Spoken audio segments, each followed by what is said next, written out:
Jay here for Stretford Paddock. This is the Paddock Podcast. That is Joe Smith, and we are live. So get involved in the comments and the chat. We're going to be talking about the Takeover Saga, which has led to a transfer shambles, which has ultimately led to an enraged Erik ten Hag.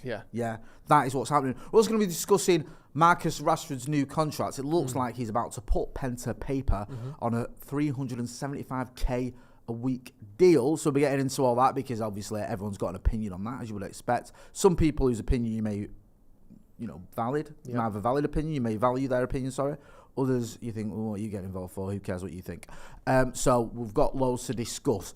First of all, Joe, how are you? I'm good, thank you. How are you? Yeah, I'm not too bad. Did you have a good weekend? Yeah. I don't remember even anything about what I did whatsoever. Did you watch, was it England over the weekend? Was it Friday there was the England game? Was it Friday? Yeah, it was Friday. Did you watch that? I know you're a big England fan. I didn't watch it, no. No, you're not that big an England fan. You're not that bothered. No. What even is it? Is it qualifiers? I don't know. I think it's World Cup qualifiers, is it? World Cup? We just had a World Cup, haven't we? Euros qualifiers. Oh, Euros qualifier. You have to qualify for that. I just fully let you in. Did we not get in because we got to the final Sometimes last we time? don't get in because we don't qualify. That's how it should work. Yeah, probably. But we've got another game at Old Trafford, haven't we? Yeah, that's tonight. Who are we playing? I actually don't know. I know the first one was Malta. Is it like Georgia? I think it's North Macedonia.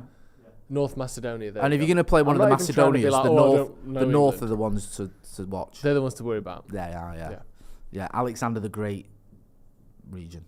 Yeah. That's where it What a great from. region. What a great region. Can we talk about some of this ownership stuff, Jay? Actually, go on. Before that, I want to talk about Rashford. Oh, straight in there. Yeah. Let's get into the urine boiling discussion around Marcus Rashford getting offered, according to reports, a $375k a week, where if I do the maths in my head, is around 58, what is that, about 90.5 million a year? Yes. So if he does a 3-year deal, say, it's about 58 million, something like that? Yes. We're talking? Correct. Right. So, as you would expect, a lot of people looking at this and getting angry. Now, just to sort of give you some stats about Marcus Rashford, he got 30 goals and 11 assists in all competitions last season. I think he's scored, is it over 100 goals for Manchester United? I think about 76 Premier League goals. Obviously came through the academies. It didn't cost us anything. Been a mainstay of the first team now since about 2017, around 2016, 2017 when he first broke through. Has been linked with the move to Paris Saint-Germain. They are obviously big fans of him, regardless of who the manager is. They seem to want him, whether it's Tuchel or Pochettino or is it Luis Enrique who's set to go there. They always seem to be linked with him as one of their targets. There was talk of him perhaps going to Paris Saint-Germain not that long ago, but it seems like he's on the verge of signing a new deal for Manchester United, which would take him into the sort of the peak of his career. First of all, let's get your reaction to it. Never mind everyone else's. What do you think about this? Great news. Yep. Phenomenal news. He's been one of our most reliable players for the last 6 years. Yep. He's someone that, in his time at United, his career has gone up. He had one bad season, and then it's up higher than ever before. Why would he not? We'll get to the fee in a minute. It is fantastic news that Marcus Rashford is signing a new deal at Man United, keeping him at the club for another 5 years. In the peak of his career, like you said, he's 25 years old. These are going to be the best years of Marcus Rashford, and we need them to be at Manchester United. There's no situation where we can allow him to play his best years of football at somewhere that isn't Manchester United. So this is a great bit of news, no question about it. I'll be honest with you, Marcus Rashford's my favourite player, and I'll be even more honest with you. Marcus, we're going to have a poll. Yeah, let's do that. Good shout, producer Cam. I'm going to do a poll. And I'll be honest with you as well, he's my favourite player for a multitude of reasons, both what he does on the pitch and what he does off it as well. I'm quite into all the feeding, starving children, and I'm into scoring loads of goals for Manchester United as well. I love the kid. Yeah. And I know he's not been all plain sailing. Like you said, he's had the season where he underperformed. He's had games where he's looked like he's not at his best. Yeah. But on the whole, I think he's been a very good player for Manchester United, and I'm glad we are signing him down. Now, there is a school of thought that Manchester United should not be paying or should not be giving him the wage of $375k a week. It's excessive. It's too much. He's still got something to prove. He's still had games, seasons, whatever you want to say, spells where he's not been at his best. Now, The one question I have with this, and get involved in the comments in the chat, right? I understand if that's your point of view. You think 375k a week is too much for someone, right? And too much for Marcus Rashford, okay? I get it. It's a lot of money. It makes him one of the best paid players in the world. But who do you blame for that? Where are you sort of saying you're saying this is wrong, it shouldn't be happening, okay. Are you saying that the club should offer him less and risk him going to somewhere where he'll get paid more? You say Marcus Rashford should want less, demand less. What is your thought? I'm curious, because I look at it and I think, yes, it is. Maybe there's a good point. 375k a week for a player for wages is excessive, but I also think it's going to cost a lot more to replace Marcus Rashford if he leaves. Mm-hmm. If he leaves, right, let's say he goes to Paris Saint-Germain, that's the obvious one. You think, okay, I don't rate him that much, he can go. Then he goes. So you bring in someone to replace him. Who are you bringing in? Because we've just said Marcus Rashford's wages will cost you around 58 million quid over 3 years, let's say. 3 years, just for the sake of argument. Let's say 60 million quid, let's just round it up. Who are you bringing in for that money? We've just spent 100 million euros on Antony. And Antony, the jury's still out on him a bit. Mm-hmm. And I think you could end up, if you lose Marcus, if he goes, and let's say he's got a year left on his deal, I think, so he don't go for a lot. Let's say he goes for 60 million, say, because he's got 1 year left and he's still, scoring goals and he's highly thought of. You've got to bring someone in. You've got to pay them money. You've got to pay a transfer fee for him. Who would you bring in and who would you get? It's better than Marcus Rashford for that money. That's my issue. I don't think there's anyone out there where you go, you can. I'm not saying Vinicius Jr. is a better player than Marcus Rashford. Mbappe is, but you ain't getting them. Mm-hmm. You're not, are you, really? I'd go a step further. Go on. I think he is worth that money. Okay. I think you look at what is going on in football at the moment. We can't pretend that just because he's an academy player, just because he had a bad season, and someone said he's had 2 flop seasons. No, he hasn't. He's had 1 bad season. Yeah. Every other year, his output is going up. And this year, it's gone up to a point where he is one of the highest output footballers in the world. He has got more goals than most strikers you can think of, and he's not even a striker. He's got over 30 goals and assists for 3 of the last 4 seasons. He got over 40 goals and assists this season, including 30 goals. Those are massive numbers. Like, we cannot pretend we don't know that Mbappe is on £1 million a week. That, there was all the reports out of Barcelona, some of the crazy numbers that their players were on. Griezmann was on 600k a week, whatever it was. Like, Haaland is on 500 plus grand a week. I know he's scoring more goals than Rashford, but he's being paid more even with the new deal. Also, again, it's not Rashford's fault that Sancho is on 370 grand a week. David De Gea, you're telling me he's worth less than David De Gea? Or that he's worth like half of what Mbappe's on? When this season their numbers have been almost the same. And Mbappe's playing in a shit league for a team that wouldn't be able to pay him anything if it weren't for the money that the owners had. It's not like he deserves it because he's winning him a hard league every year. Like, also, the other thing we can't pretend isn't happening is that all of the best players in the world whose contracts are running out are being given 50, 100, 200 million quid per season deals in Saudi Arabia. We saw Ruben Neves go there today, a player who is of a similar age to Marcus Rashford. We've seen Mendy go from Chelsea. We've seen Kante go from Chelsea. It's not like that isn't an option as well. How big would it be for the Saudi Arabian League to have Marcus Rashford playing there? It would be huge. The best player they have, when you sort of look at how long's left in his career, the fact that he's going into his prime, he got 30 goals last season, that could be an option. They would pay him 2 million quid a week, let alone 300 grand a week. All of these things are real. You can't go, he doesn't deserve it because he had a bad year last year and we underrate him because he came through the academy, so he should want to play for free. Like, that's not how football works. That's not how money works. If he fucks off to Saudi Arabia and they pay him 50 million quid a year, 50 million quid a year, which would be £1 million a week, which would be relatively reasonable for what we've seen from some of the contracts coming from that league at the moment.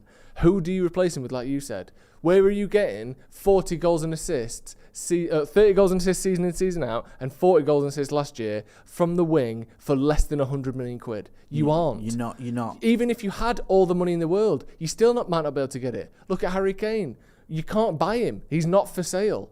Like, all of these things go into the fact that he's worth this, unfortunately. We're all slightly sickened by the fact that for playing a game of football that we play in the park for free, people are multimillionaires, but they are, and he's worth this money. He is. Also, I don't begrudge Marcus Rashford getting this money.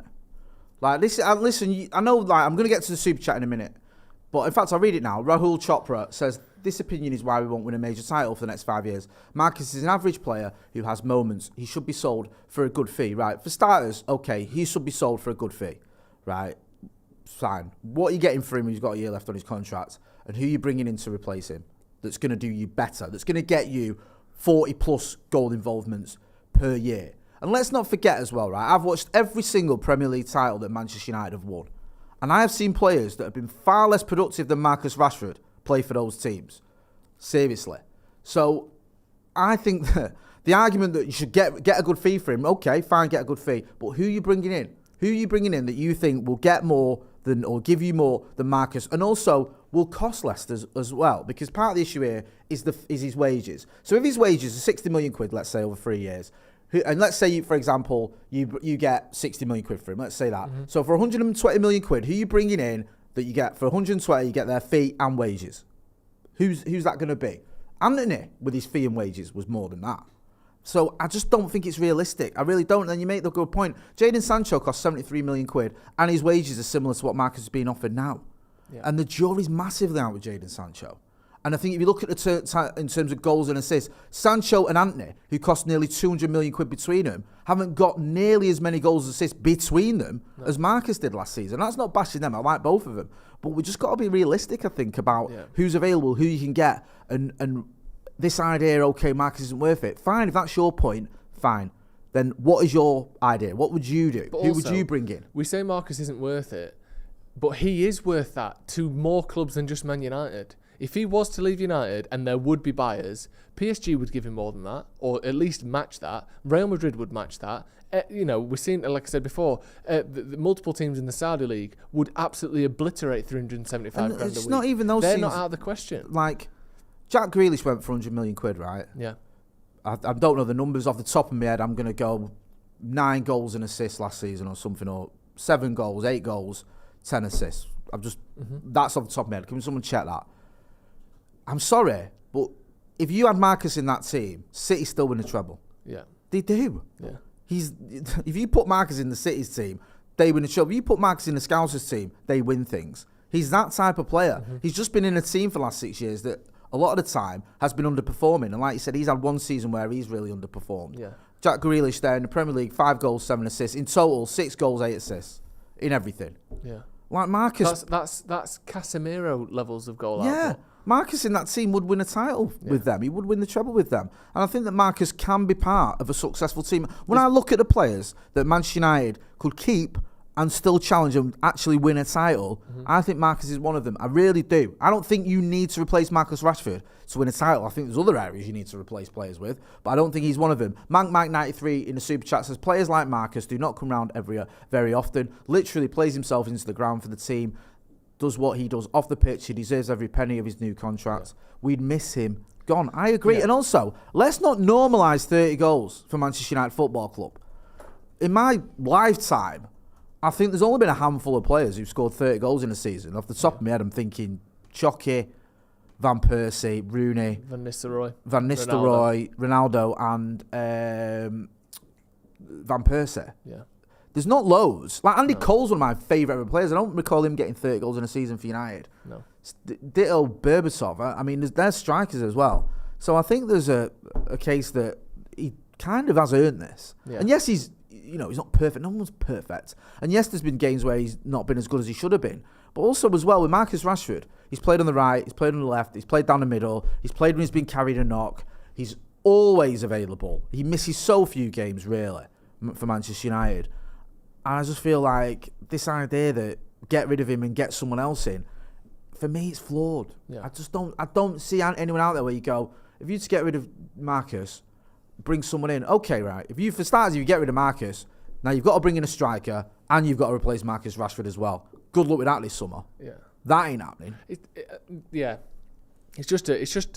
It's a ridiculous amount of money that none of us will ever see anything the likes of. Maybe even most people or a lot of people would be lucky to get a tenth of that. If you're on 37 grand a year, that's a good wage, above average wage in Britain. Like, I understand that, well, not a tenth of that, it's a 50th of that. But I think that's what he's worth in the current footballing market. That's still less than De Bruyne. That's still less than Haaland. I know they're obviously, the best players in the best team in the country, and Rashford isn't either of those things. But he's probably our best player, certainly our most productive player. It doesn't make sense for Jadon Sancho to be on more money than him, or Varane, or players like Lukaku, I think, is currently on more than him. Sterling is currently on more than him. Jack Grealish, Enzo Fernandez, Koulibaly, all currently earn more than Marcus Rashford. He's going to be going into that bracket, isn't he? Just behind De Bruyne's and Haaland's and Salah's and in that region. Of course he is. That's how big he is to us. Like, he's the most valuable and valued player at currently the third best team in England. What do you think he'd be on? 50 grand a week. Also, like, as well, this is just what football is, I'm afraid. People just ignore the fact that he came through the academy. Yeah. Well, that matters because it didn't cost us anything. Yeah. Literally, we've spent so much money on attackers. Lukaku, Di Maria, Memphis, Sancho, Anthony, and at least those two are still here. Yeah. But we've spent a lot of money on players that haven't worked out, that are gone. Even Martial looks like he's on his way out now. And you've got a player that costs you now, that's come through the ranks, he's still here, scoring goals, getting assists, helping us to get back on track and, win a bit of silverware. So, okay, the Chopper's come back in, the kid in Super Chat, Rahul Chopper says, Kivic, I'll let you read that one out. Kvaratskhelia. Right, Napoli attacker. Yeah. This kid might be mint, yeah? He might be, right? Yeah. Let's have a look. Is this his goal scoring record last season, yeah? So 19 goals and 16 assists, yeah? Very good numbers. Yeah. Does that translate to him coming into the Premier League and doing what Marcus has done this season? It's still less than Rashford got. And also, he's still less than Rashford. Right. And also the fact is, Kim Min-jae's got a buyout clause. We still can't get him over the line. Yeah. I know it's not till July at first it kicks in, but the talk is that he's going to go to Bayern. So, again, maybe that kid can come in. Maybe he can't, though. Yeah. Can we get him? I don't know. And also, if this kid's good, why not get them both? Why not get him? And why get rid of Marcus? He's had one season in Italy and he's done really well. Yeah. But it's hardly proven. Rashford's had 3 of the last 4 years. He's got over 20 goals for United.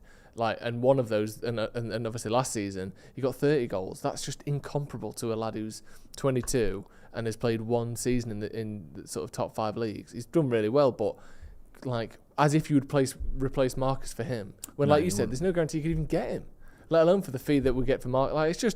I just think all this stuff of, we're not going to give people big wages anymore. Unfortunately, you don't want to be rinsed for wages, but if you don't give people big wages, you don't get good players. United can't be skimping on wages and on winning games. I just don't get, I think the argument, I mean, you've got the comments there, is we sell him. Right, okay. But I think that most people's argument tends to be he's worth a bit more, but not that much. He's worth more. He's worth more than he's currently on, yeah, but not that much. But then again, okay. So you say he's not worth that much, right? The difficulty you've got there is, we're at a club, whether you like it or not, who have given out massive contracts during Marcus Rashford's time at the club. We've given David De Gea $375k a week. We've given Jadon Sancho similar money. We've given Anthony Martial massive money. Ronaldo was on silly money. But obviously it's Cristiano Ronaldo. I get that you can argue bets are kind of off because of who he is and the revenue he brings in or whatever. But it's still, all this has happened while Marcus is watching it. Paul Labille on silly money. Alexis Sanchez coming in on $500,000 a week or whatever it was. 400k a week, sorry, I think it was. So Marcus has seen all that. He's seen players come in who've flattered to deceive and get much more money than he's ever been on. And now it's his turn to renew his contract. And now he's in a position where he's just had a mega season. There's clubs that want him. What would your expectation be if you were him? Would you not be saying, I want parity with some of the players that I've played alongside who've not had as good a time at Manchester United as I'm having, or not been as good for Manchester United as I've been? Obviously Ronaldo in the past has been, but a lot of the players we mentioned just didn't do. Alexis Sanchez did nothing. No. His best game was against Yeovil. Mm-hmm. Right? He did nout in a United shirt, and he was on more money than Marcus has ever been on. You've got to look at that and you go, why am I not getting at least similar-ish money? If these are the figures, these are the contracts you hand out, why am I not worth that? So I get it from Marcus's point of view. You don't turn down money if you can get it for a job that you want to do.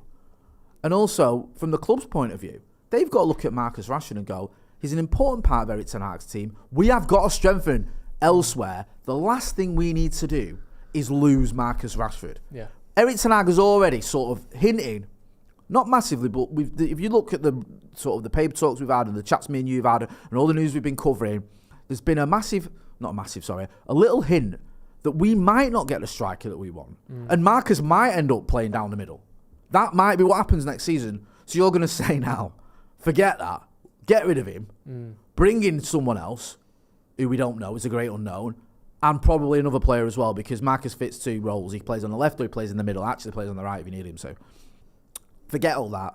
Let's bring in someone else who can fill all that roles.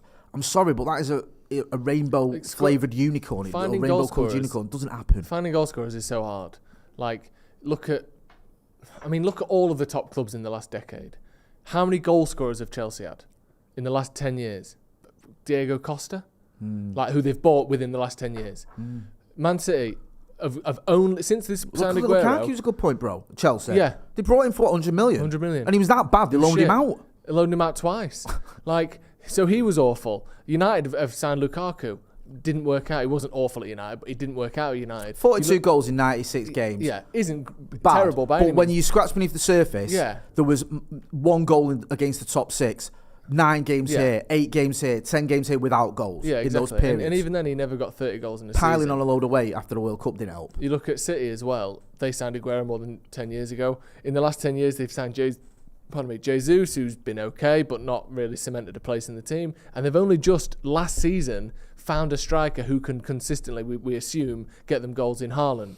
You look at Liverpool, they got Salah, and that's pretty much it. The number 9 that they've had has been inconsistent, 20s-ish Firmino, and then massive drop-offs. It's so hard to find someone who can get you 30 goals or even 20-plus goals consistently. Like, people are underestimating how good Rashford is and how important he is to the team. I think it's ridiculous. Go through some of the comments before we're just going to have a little bit of a chat. Yeah, Sam Zed says, don't care about Marcus, pay as long as he scores goals.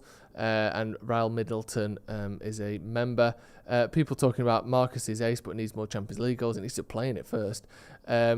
Key Buckley says, you think these two are getting paid to defend Rashford? Yeah, we are. He's paying us. Marcus literally, that 375k a week he's getting, me and Joe are getting 4% of that. Yeah. To big him up. It's not the fact that he's a player that we love or that he scores loads of goals and we've been watching him since he was a kid come through the ranks and do well for Manchester United. It's actually because he's given us a little bit of a backhander. It's not a little bit, mate. It's a massive backhander. It's a big backhander. I will be buying a new hoodie thanks to Marcus Rashford tomorrow. Exactly. Right, I've got some news for you, Jay. Go on. The weather is sweltering. Yeah? Sweltering. And in this sort of weather, the one thing you don't want is an absolute bog in your pants. That is true. I've had a bog in my pants and it wasn't pretty. It wasn't good. And that's where Manscaped comes in. The global leaders in below-the-belt grooming. Yes. And male grooming generally. I think they are. Yeah. And I think the fact that 8 million men worldwide trust Manscaped with their most important part of the anatomy. The assets. Their most important assets speaks volumes. And thankfully, we've partnered up with them. So using the code DEVILS20, you can get 20% off and free shipping at manscaped.com. Now, I know what you're going to ask. You're going to go, well, what do you get for all that? What am I get 20% off and free shipping, but what am I getting? Jay, speak to me. Well, don't worry, Joe. I've got you. Okay. Because you're getting the Performance Package 4.0. I know it. I get insulted when someone says 3.0 to me. Yeah. In any walk of life. In any walk of life. When I watch Steve's video on Inter 2.0, it infuriates me. Yeah. 4.0 is the way to go, as the motto obviously says. So you get, with that, you get the 4.0 trimmer. You get the weed whacker, which sorts out the ear and nose hair. Yeah. You're all right, ish. No, but once you get to a certain age, in fact, if you got there already, I use that weed whacker most days. Sorry, I was being kind. I walk around the office using it. You do. Like I'm licking an ice cream, but it's not something else. He's obsessed with it. He loves it. But I can understand why, because his life has got immeasurably better since he started using it. That's why we started putting him on camera more. So you need a bit of that, right? You also get the Crop Reviver Toner, the Crop Preserver Ball Deodorant, because it's all right looking great down there, but you don't want to stink, So you want to look nice and smell nice. Yeah. And Manscaped have got you covered. But I know what you're thinking. Where are you going to put all that? You put it in your shed travel bag. Yeah. That's where you're going to put it. That's the bag that comes in the Performance Package. So you can put everything together, take it on holiday, take it round to your mate's house, show off walk around the house with it. Show off your new ghoulies. I just walk around the house with it. Yeah. Do you know what I mean? Thinking I'm big time. And it works as well. You trim your pubes into it, don't you? and then use that. And then, so what Jay does, and he's been doing this for a while, so he trims his pubes into the bag, then he opens it, then is it a guinea pig or a hamster you've got? It's a rabbit. It's a rabbit, sorry. Yeah. So what he does is he puts the bag full of sort of, by this point, a kind of plump level of trimmed pubic hair in the bag. And you throw the rabbit from across the room. And if it lands in the bag, it's fine. Yeah. And obviously, if not, sometimes the rabbits will die, sometimes the rabbits will snap in half. But mostly, that bag is so big and so plump that it will actually take the weight of a sort of free-falling rabbit, won't it? Yeah, and then in winter, what I do is get a roll of sellotape and stick all the pubes to it and use it as a scarf. Because, you've got to think about the cost of living crisis. You have. Yeah. So make sure you check out Manscaped. You can get 20% off and free shipping using the code DEVILS20 at manscaped.com. The link is in the description, so don't worry about typing stuff in. Click the link in the description. Get the discount. Get the free shipping. DEVILS20 is the code. Your balls will thank you. What's the script? Are we still talking about Marcus, or do we want to move on? No, let's talk about some new stuff now. Okay, the takeover. Yeah. When we say new stuff, we mean old stuff, but the latest update. It looks like Erik ten Hag has, again, been dealt a bit of a duffer here. I was infuriated what happened in January. I think it kind of went under the radar. The fact that the Glazers absolutely stitched him up in January, where we got to a point where we're fighting on four fronts. We're in... Okay, the league, very unlikely we're going to win the league, but we're in sort of, still in that conversation-ish as we went into January. Latter stages of the Europa League, latter stages of the FA Cup, League Cup final. He needed reinforcements. You had a striker that was constantly injured. We had injuries in midfield. Eriksen was out for ages, and all he said to him is you can get loan moves. That's it. Free transfers or loan moves. So he brought in Wout Weghorst and Marcel Sabitzer. He had to do what he could to make it work, and it cost us. It cost us trophies. I'm absolutely positive about that. And now we're in the summer now, and you think, right, we need to back this manager, we need reinforcements, and he's having to choose. Because of this takeover dragging on, he doesn't know his budget, we've only got a limited amount of money, he's got to sell to buy and all that other stuff. He's got to choose between getting a top striker or a top goalkeeper, or does he bring in the defender he wants, or can he get the midfielder he wants? It's an absolute farce that a club the size of Manchester United, with a manager, finally we've got a manager, I think almost everyone can agree, knows what he's doing, and can take this club forward, and yet we're undermining him with just nonsense in the transfer window again. Yeah. It just beggars belief. The latest news is that the Mason Mount deal, that's kind of on ice a little bit, or not on ice. Yeah. We're in this sort of grey area there. We offered 40, they want more. We can go to 50. We're not going to go more. I will, and this is the only time I'm probably going to say this when it comes to transfer this summer, allow the club on this one, because I don't think it's worth paying more than 50 million quid for Mason Mount, who's got a year left on his contract. Yeah. I don't. I think that makes sense. And once you start paying 60, 70 or whatever, it stops making sense. But I think in other areas, a goalkeeper, we've been linked with Andre Onana, a striker, we need a striker. Harry Kane is off the menu. Who's on it then? Who are we going for? Osimhen, I'm reading this morning, that's not happening because, again, it's too much money and we don't know our budget. Gonzalo Ramos, is that happening? Probably not. We're going to have a Fred Dallo, Lee Grant window if we're not careful. We are. And it's like, I haven't seen us being linked with a striker who looks likely to come to Manchester United. No. Hoyland, obviously, is the one that seems to be the only one that's Hoyland, ongoing. sorry, good point. But he's 20 years old, has had one decent season. Like, he's had a good year, but he's not had a great year. And they apparently now want... I mean, obviously, this is a negotiating tactic. I don't expect them to stick to this. But the rumours are that they are coming in with £100 million valuation on €100 million valuation on his head, which is obviously just disgustingly overpriced. But like you said, we're getting to the point. I know I've said this the other day, but just to look at it a little bit more, like if we do walk away from the Mount deal, if we have walked away from the Kane deal, if we do walk away from the Hoyland deal because they don't want, like, I couldn't even name you 3 players we could get instead. Kim Min-jae looks like he's going to Bayern Munich now. There's what's he called? Disasi, who we've been linked with, Axel Disasi, who looks like a decent player. Remind me about this kid. Sorry, plays for Monaco, centre back, French, 25 years old. Looks okay. He's not sort of particularly touted as an upcoming world class player like Kim Min-jae has been. That's not to say he couldn't be a bit of a rough diamond or someone that's going under the radar and could be really excellent. I'm not saying that, but he's a backup option. He's the second choice again. And you think, well, what first choices are we getting here? What is this window going to end up looking like? Rabiot on a free, Axel Disasi for 45 million or something way more than he's worth because everyone knows we're desperate. And then either no striker or Rasmus Højlund for let's come up with a compromise, 55, 60 million for a lad who's probably worth 30. Like, we're going to start next season as bad as we were this season. Do you know what I mean? Like, sorry, maybe as bad is the wrong way to phrase it. No better than we were this season because none of those players start. No, I agree, and I think it worries me because Chelsea are going to be back in the game. The Scousers are going to be back in the game. They are. Then you look at Spurs. If they keep all the Kane, which it looks like they're going to, they're going to be in that conversation as well. There's clubs that dropped out of the top four, and some of them massively dropped out. Look at Chelsea, finished 12th, who are going to get their act together, spend money, and compete for that top four spot. It is going to be harder next season to finish third than it was the season just gone because you're going to have Liverpool involved in that conversation who weren't really. You're going to have Spurs properly involved in it and you're going to have Chelsea properly involved in it. Now, the way to sort of maintain the top three finish or to kick on is to sign players, sign good players. And at the moment, United aren't even realistically being linked with any. Like you say, we need a goalkeeper. And the only sort of rumours or reports about Andre Onana are that Ten Hag likes him. Yeah. There's nothing saying we're ready to bid, we're making a bid, we're having a conversation or talks with his club, with Inter. There's none of that. It's just literally Ten Hag likes this goalkeeper. Fantastic. He probably likes lots of players. Is he going to get them? No. Then there's the striker situation, like you said. Rasmus Højlund, who I liked when I thought he was going to be our backup. Mm-hmm. My ideal scenario was Kane and him. Yeah. And then it's gone from Kane and him to just him, which is slightly worrying because he's relatively unproven. And then it's gone from him for a decent amount of money, like a bit of a bargain, 40 million, to 80 million quid, 100 million euros or whatever, which isn't a bargain. And if you pay that for someone, you have to play them. Yeah. Otherwise, you look mentally ill. Yeah. So you're stuck.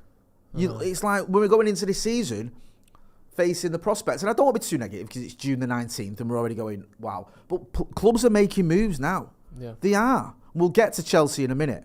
But you see, Bayern are in for Kim Min-jae. They're saying to him, look, we want you. On July the 1st, we'll have that buyout clause money. And United are dithering. And also, like, I know we're probably not going to catch City next season, but the goal has to be to eventually try to challenge for league titles. City, Kovacic looks very likely to get done.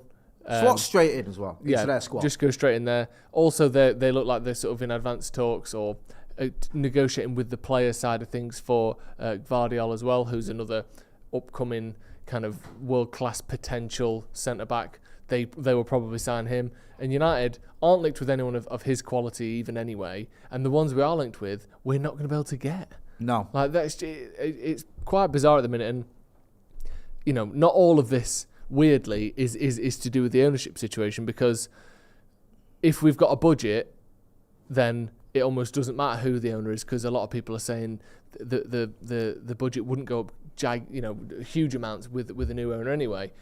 But I wonder what's happening in the negotiating room. I always think the same with the scouting of the people we sign. It seems like either Ten Hag's written their name on a piece of paper or they're shit. Like, the scouts have done a terrible job over the last 10 years, and maybe that's not their fault. Maybe it's been Ed Woodward going, now, I've never heard of him, I'm not getting him, never heard of him, not getting him. Who knows how it's worked out? But what we do know is, on the pitch has been anywhere between not quite good enough to shambolic for 10 years. So something has to change. And it's a shame because, obviously, like you said, it's only 4 days into the transfer window, so let's not get too carried away. But we saw what the targets were early. 2 weeks ago, we were sat here going, it's quite good this, isn't it? We're going for Mount. Kane looks like it could be a real possibility. Højlund is a backup. Kim Min-jae looks pretty certain. Looking at Napoli, they all think it's going to happen. To 2 weeks later, almost all of those targets are now impossible to get. And the two that are, we're probably going to have to overpay for. So something, we need something to move in the right direction, because for the last 2 weeks, everything's kind of gone in the wrong direction, hasn't it? It's got worse rather than getting better, which isn't the situation you wanted to be in as the window opens and other teams are starting to put pen to paper on stuff. Also, as well, there's players we can move on and we look likely to move on, and you think that maybe that's where we need to focus then. If we're not sure we've got the money to fund some of the other deals we want, if there are buyers or someone's interested in, there was a report that Ajax are interested in Donny van der Beek, great. If that's, that's true, then not being funny, it's not really worked out for him, move him on. Yeah. Newcastle are interested in Scott McTominay, if that's the case, good, get him gone. If Villa, I think, were interested in Harry Maguire, or even Spurs. I think there was a couple of clubs that are interested in him. Again, if that's the case, move him on. He's fifth choice centre-back at the minute. And, that's nothing, really, is it, in terms of where you stand if you're the club captain as well. Then move him on as well. So there's players there that we've got that are generating interest from other clubs. We need to start moving on. Anthony Martial, what's happening with him? Is he just going to be here next season? Are we going to be in a scenario where McTominay, Maguire, Martial and Van der Beek are all in the squad next season? Is that where we're at? Unless I'm mistaken, I think they could be. So, and that's just a waste of players we could have moved on. And we're going to be here next season with players that aren't good enough playing games for Manchester United. Yeah. And that's the worry. Because like you say, we need to catch City, then you need to have some sort of plan. Now, you mentioned it earlier. In 2019, when we finished 19 points behind them, we went out that summer and we bought Diogo Dalot, Fred, who the manager didn't want, and the third choice goalkeeper in League One. City went out and bought Riyad Mahrez. They broke their own transfer record for Riyad Mahrez. They arguably improved their team. Not just the squad, their team. While we got a midfielder Jose didn't want because he didn't play him, a full-back that was nowhere near Premier League ready. I know he's kicked on since then, but he was a kid. And a third choice goalkeeper who was completely irrelevant to the conversation. Yeah. He's not involved in any conversation about anything. That was never going to make up a 19-point gap on Manchester City. The ambition was not there to catch Manchester City and win a title. And I feel like we're there again.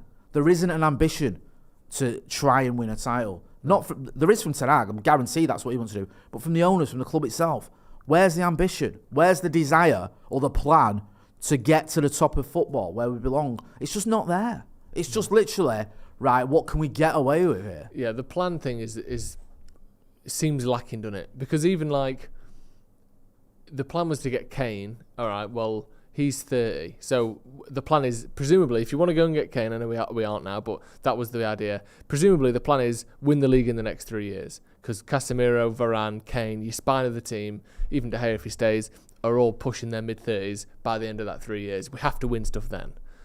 Okay, well, we're not getting Kane. All right, just get Højlund then. Right, so he's not ready to win your league? No. Okay, so now the plan is to wait 3 years to win a league? Because we're going to get a striker next. Well, we're not sure because Kane. Like, what is the plan? Do you know what? When City came, no, go on. When the ownership changeover happened at City, they bought in players who were of the right age to win trophies in 3 to 5 years. And I know they didn't buy them all at once, but the likes of like Yaya Toure, Aguero, and then they had players in sort of Kolarov and Clichy, and Company was already there. And Company was already there, but he was a good age and was capable of doing that. Like, they got in players who could work for a few years. Like, we get Eriksen, Casemiro, and then the next one is Højlund. Like, what is the theory here? What are we doing? I think as well, if we're being brutally honest, and it pains me to say it, I think we have to think a little bit more long term. I don't see us catching City in the next year. Even next 2 years is going to be difficult. Yeah. And I'll be honest with you, I don't know if, let's say we go for bust this summer. This is it. We have to go for it now. We have to win it. I don't know if the likes of Varane and Casemiro are going to take us to that title. I still think we might need to look at it and go, they're here for the next couple of years and we challenge and we win trophies, whatever. But in terms of winning a title, I think we might have to look past that. Yeah. I really do. Because whilst I love Varane and I love Casemiro, the top level defender and midfielder, and the ceiling is so high. Varane gets injured a lot. Casemiro's been suspended a lot. It's like, I don't think it's a guarantee that if you sort of brought in a Harry Kane or whatever, that's it, we're there. I don't. I think there's still a good chance we aren't good enough to win the league. I think in the next 2 years, the one thing that could help anyone else win the league other than City is at some point they might make a misstep in terms of who they let go and who they replace them with. Because at the minute it's worked out. Zinchenko's left. He kind of did enough to make Arsenal think they might win the league, but ultimately tyres after 60 minutes, got found out and didn't help Arsenal win the league. Same with Jesus. I thought that they might be letting someone go there that they would live to regret. I thought the same with Sterling. They haven't. They replaced it with Haaland, and that was more than enough. But the next sort of round of outs seems to be Laporte, Kyle Walker, Gundogan, Bernardo Silva. Well, even Kyle Walker today, there's talk of him opening coat negotiations to keep him. Well, exactly. But these are the so I don't know how many will leave. Maybe none of them will leave. But Laporte, Kyle Walker, Gundogan, Mahrez, Bernardo Silva. Those 5, any number of those 5 could leave City quite feasibly this summer. If they get that wrong, if they let too many leave, there's a chance they only get, they have a bit of a poor season by their standards and they get 84 points, 85 points next season. Then United could have a chance with a Kane. I don't think we beat a peak City, because a peak City will get mid-90s or above points season in, season out. If they fuck up a little bit with the transfer window, whatever happens, then United could catch them on an off year. Do you know when Liverpool won the league? Yeah. They would have probably beaten a good City team, but City were way back, weren't they? But otherwise, like you said, it's United are looking at 2 to 3 years before we can probably really push it. I just feel like you have to do a little bit like what Fergie did. When Fergie came in, and I remember vaguely, I was only a kid, but he bought certain players that did a job for a bit. Yeah. So he went on a little bit of a spending spree, and there was players like Neil Webb and Danny Wallace who didn't really, work out long term, but served a purpose for short term. But then he bought in players that were more like Gary Pallister, like Lee Sharp, like Paul Ince, like Mark Hughes came back to the club. These were players that were sort of with a view to eventually get into a title, and they did. But, Fergie came in 86. We won our first title in 93 under him. It was like, it wasn't all about long term. It wasn't all about short term. It was a mix. And there's a little bit of that. I feel like a little bit of that with Erik ten Hag. Like, his immediate thing was he had to get some success in his first season. So Eriksen and Casemiro helped for that. Immediate success, winning a trophy, getting back into the Champions League. They may not be around by the time you've got a good enough team to win the title. Like, you might have to wait a few years, because I do think we probably are 2 or 3 seasons behind City. I get what you're saying, but I think it'd take more than a bad summer. I think it takes a couple of bad summers for them and a couple of good ones for us to catch him. And it pains me to say, because I remember when United won the treble, even though it was different, but it's kind of carried us for a couple of seasons. The next season we walked the league. The season after that we carried. Jaap Stam's the best defender I've ever seen. He missed most of the season. We still won the league. It's like he's that good. Yeah, like 08-09 was similar. Yeah, after they won the Champions we won the league again. They sort of just won it. They weren't even that great 08-09. No. Ronaldo had a big drop off. Relying on Makeda to pop up with the odd goal, whatever. But still, I know we didn't cruise in terms of points, but in terms of how they played, they kind of cruised that year and won the league. And I feel like City will do that, and I feel like it might take a couple of years. And it pains me, because I hate City and I love United, and I want to see us winning titles this season, not in 2 or 3 seasons, or the next season, I should say. But I just feel like realistically, it's highly unlikely we're going to do that. And I think the way forward is a bit more long term. But the issue I've got at the minute is our planning is neither short term this summer or long term. It's neither. Yeah. It's just, let's just see if we can get some cheap players in just to fill some squad gaps. And that's not going to get us anywhere. No. Go on, what's going on in the comments in the chat? Yeah, we've got quite a lot of super chats. Tina Tellefson Tatoka says, this transfer saga has to end soon. I fear they will not sell because the share price on the New York Stock Exchange has risen. I think they probably were factoring that in, weren't they? They knew it probably would when they announced they'd sell. Mike says, I hope that we all stick behind Ten Hag next season, even if we miss out on top 4, because the club's already pissing about and not backing the manager. I agree with that, and I will. Yeah, definitely. I'm telling you now, back this manager, stick with him, even if he has a sticky one. Fergie finished 2nd in his first full season, then 11th, I think, or somewhere around that. Stick with this guy. This guy knows what he's doing. And if he's not back properly, it's not his fault if he finished 5th. Yeah. Christian Shea says, Jonathan David is a top striker in League One and will make us competitive now. He's only 23 and would be here years and cost us less, presumably, than the alternatives. I think, again, it's whether we fancy him. He's one of those players that he's a bit like clunky, I think. When I've seen him, he's got a touch of, I know he's shorter, but he's quite stocky, and he's got a bit, do you know Memphis? Yeah. Where you think that because he's quite skillful, that he must be really agile, But actually, Memphis is quite a straight line player. Like, I always used to think he's a bit bulky and heavy almost on the ball. And I get that same vibe with Jonathan David, where I think when you've got Premier League defenders up your arse 24/7, does the ball bounce off a little bit? Is that second touch, always under control? That would be my worry. But like I said, he's 23, plenty of time to improve, and he might already be good enough, and I'm just talking shit. But the sort of dozen or so times I've seen him, he strikes me as someone that is good, got a great strike on him, but he's just a bit, something's a bit off, just a bit heavy looking. Maybe that's just bad analysis. Bader Shubar says, don't mean to be super optimistic, but last season we thought we were getting Rabiot and ended up with Casemiro. So let's see what happens, and hopefully we'll have a great summer with a couple of surprises. I love that, and that's the positivity I'm going to be taking forward from now on. It's a good point, that, because it took us losing to Brentford and Brighton, but we did sign some really good players last summer who, if you think back to the start of the year, I didn't think we were going to get Casemiro. Anthony looked like it could happen, but then, went away and then came back again. Martinez wasn't the first target. We were talking about, what's he called, the right back, or the other centre back at Ajax. Julian Timber. Timber. We were talking about Timber for a long time, and then all of a sudden Martinez happened, and Eriksen was a free transfer who'd been playing at Brentford and turned out to be excellent. So, surprises can happen, and they can be successful ones. Should we move on? Just quickly before we do Wally of the Week then. Go on, what's the next one? This is Saudi Arabia, Chelsea thing going on, because all these players are getting bought by club in Saudi Arabia from Chelsea. Players that they don't want anymore. It looks like Hakim Ziyech. Who else is there? I think N'Golo Kante's going there. Yeah, Koulibaly's going there. Mendy, the goalkeeper. Yeah. For decent money as well. And there's people saying there's some shenanigans going on because apparently the Saudis are investors in Chelsea.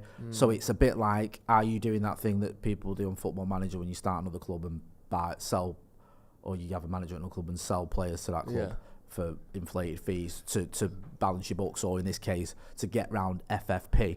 I'll be honest with you, I don't know loads about it. It's being reported, so I'd have to look into it. On the surface, it does look a little bit suspicious, to say the least.